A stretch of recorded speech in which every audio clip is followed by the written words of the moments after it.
10 বছর আগে ক্লাসের সবচেয়ে সুন্দরী নজর কাড়া মেয়েটাও এখন 2 সন্তানের মা। কিন্তু সেই রূপ আর নেই।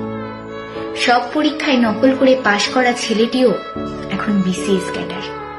ক্লাসের পড়াশোনায় সবচেয়ে বেশি সময় ব্যয় করা ছেলেটিও এখন বেকার ঘুরছে। 8 বছর আগে ক্লাসের সবচেয়ে অহংকার নিয়ে চলাফেরা করা ছেলেটাও এখন ঋণের বোঝা নিয়ে কোনো মতে বেঁচে আছে।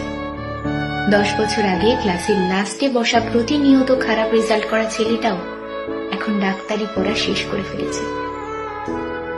5 বছর আগের সবচেয়ে সেরা জুটিটা এখন একজন আরেকজনের ব্লক লিস্টে।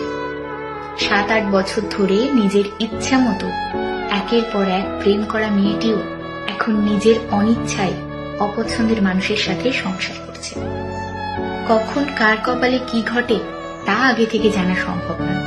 আপনি আমি হয়তো সময়কে নিজের মতো করে চালাতে পারবো, কিন্তু সময় সব সময় আপনার আমার ইচ্ছা মতো চলবে এমন আশা করাটা ভুল।